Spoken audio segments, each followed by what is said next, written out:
Olá, bem-vindo! Nos últimos 2 vídeos eu ensinei a fazer múltiplos gráficos no Seaborn e nesse vídeo eu vou te ensinar como que se faz isso no Matplotlib. E como quase todas as bibliotecas de plot são feitas com base no Matplotlib, é um método que se adequa a qualquer uma das bibliotecas, tanto como Seaborn, Pandas e diversas outras. E com isso você vai aprender a fazer vários gráficos totalmente personalizados com o Python. Se você tem essa dúvida, com certeza esse vídeo vai te ajudar. Aproveite para se inscrever no canal para continuar recebendo conteúdos sobre Python e seus frameworks.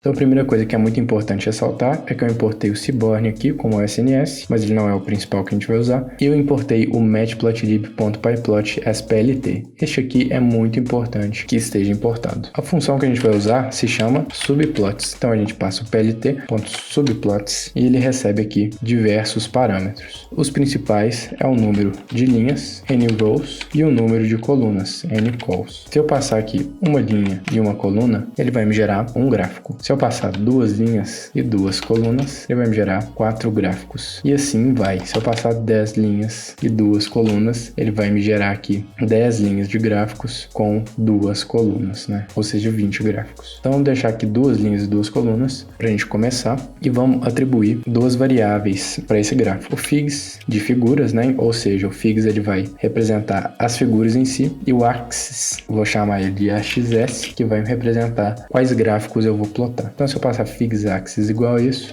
e executar, eles já absorveram lá. Se eu chamar o figs aqui embaixo, ele vai me dar as imagens, e se eu chamar axis, ele vai me dar os dados. Vocês podem ver aqui, muito interessante, que ele me deu um array com 2 listas representando as linhas, e dentro dessa lista tem o número de colunas. Então, se eu passar aqui axs 0, ele vai pegar a primeira linha, e se eu passar o axs 0, 0, ele vai pegar o primeiro elemento dessa primeira linha, que no caso ele está em branco. Vocês podem ver aqui em cima que não tem nada de fato, mas eu poderia usar esse meu data frame para atribuir um plot para esse gráfico. Então, se eu passar aqui o seaborn.scatterplot, eu estou usando o Seaborn, mas poderia ser com o próprio Matplotlib, ou poderia ser com o Pandas também, sem problemas. Se você não sabe plotar no Pandas, clica no card acima, que eu vou te mandar para um vídeo que eu ensinei como que faz isso. E eu passo aqui os meus dados, que é o tips, né, que é o data frame que eu criei aqui em cima, passo o x, que é uma coluna desse meu data frame, e passo o y, que também é uma coluna do meu data frame. Vocês podem ver que ele desenhou o gráfico aqui, mas para atribuir para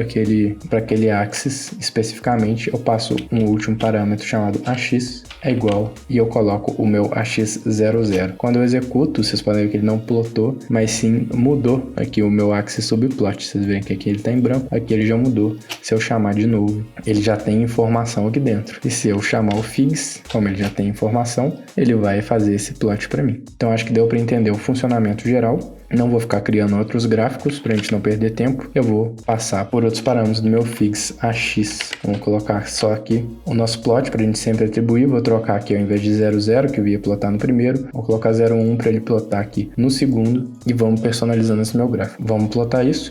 E uma coisa interessante que vocês podem ter visto é que ele não compartilha aqui meu eixo X, né? Vocês podem ver que aqui é 0,25, mas aqui é 20, né?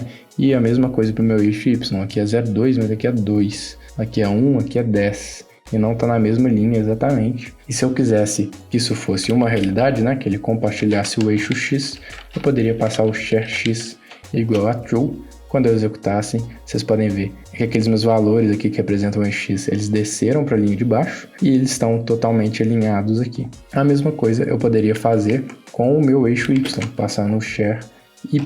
Share significa compartilhar, né?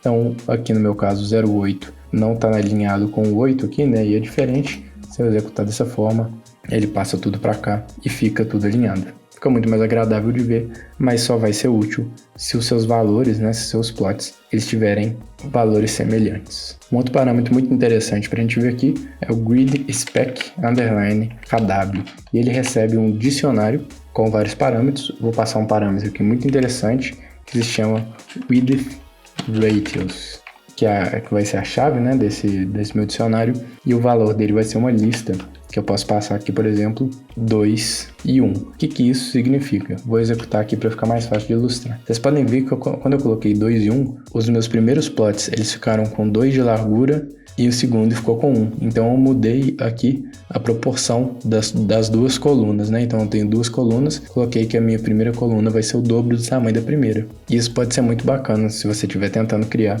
algum gráfico aí mais complexo, mais personalizado. E eu poderia também aumentar o tamanho da minha figura passando o Fig Size, e ele vai receber uma tupla, quando o primeiro elemento sendo a largura e o segundo a altura. Por exemplo, passando aqui 20 por 8, ele tem 20 de largura por 8 de altura. Se eu te ajudei com essa dica, eu tenho certeza que você vai continuar aprendendo muito aqui no canal. Eu conto com o seu like e a sua inscrição nessa jornada de aprendizado. Conto com você aqui no canal. Um abraço e até a próxima.